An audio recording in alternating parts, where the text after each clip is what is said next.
Notre enquête se porte sur les enjeux du covoiturage dans le cadre de la mobilité durable. Actuellement, la crise économique ainsi que le réchauffement climatique menacent notre comportement de mobilité. C'est un fait réel, tous les conducteurs vous le diront. Une voiture, ça coûte cher. Entre le prix d'essence, l'entretien, le parking, le péage, le portefeuille en prend un coup.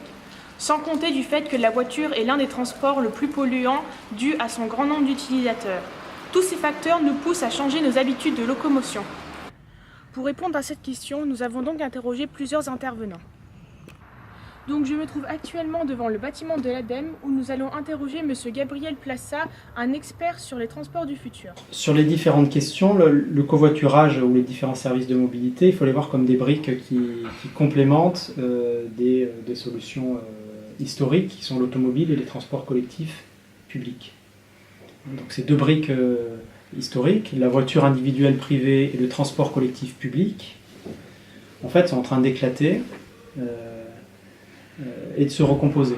Et donc les frontières qu'on avait, public, privé, collectif, tout ça, en fait, ces frontières-là, elles éclatent et se recomposent une multitude de solutions de mobilité avec des nouveaux acteurs qui viennent plutôt du monde numérique ou plutôt qui voient le monde à travers les outils numériques, qui se servent du numérique pour faire levier. Donc pour vous, du coup, le transport qui rentre dans la mobilité durable qui a le plus d'avenir, c'est le covoiturage d'après vous ou... C'est la multitude. C'est la multitude de services et donc on a besoin de toutes les briques. On a besoin du covoiturage performant, on a besoin de l'autopartage, on a besoin des transports publics. Notre interview avec M. Plassa a permis de soulever une seconde problématique à notre sujet.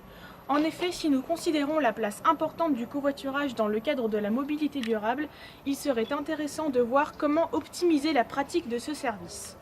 M. Plassa a bien illustré cet aspect lorsqu'il a affirmé que tous les moyens de transport, tels que la voiture électrique, le bus, le train et le covoiturage, nous devons absolument retravailler sur leurs utilisations selon le besoin. Par exemple, pourquoi pas remplacer un bus toujours vide aux périodes creuses de la journée par un service d'appel s'adaptant aux besoins des utilisateurs.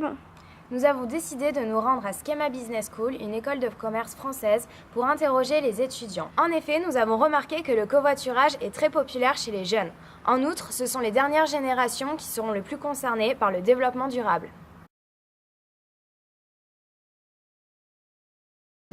En voiture électrique volante. Comme Iron Man, avec des chaussures à fusée et des gants à fusée. Alors ça m'arrive occasionnellement. Ça m'arrive assez quand je fais du contrat en général. J'ai encore jamais utilisé ce site de covoiturage, maintenant j'ai déjà fait une tentative. Et si tout le monde pouvait avoir le réflexe pour les courts trajets, c'est vrai qu'on pourrait économiser pas mal d'argent sur l'année. Revenir. Bon, après, c'est pas nécessairement d'un point de vue écologique, c'est plus d'ordre financier et pratique. Parce qu'on rencontre des gens intéressants, voire utiliser des voitures qui consomment moins de carburant, et puis surtout apprendre à repartager. Repartager, recréer du lien social. Le site que j'ai utilisé, c'était Blablacar. J'avais fait une tentative par Blablacar et ça m'avait permis du coup pouvoir poster mon annonce, tarifer le trajet et avoir éventuellement des retours consommateurs. Pour compléter ce reportage, il nous est apparu essentiel de rencontrer le leader européen du covoiturage, Blablacar. C'est pourquoi je me suis rendue à Paris pour rencontrer Kevin Denio, le responsable presse de cette société. D'une part, d'avoir l'état d'esprit global, de se dire voilà, on est une société, un site français, mais on n'est pas que français, c'est-à-dire qu'on fait un service pour toute l'Europe et à bientôt pour tout le monde.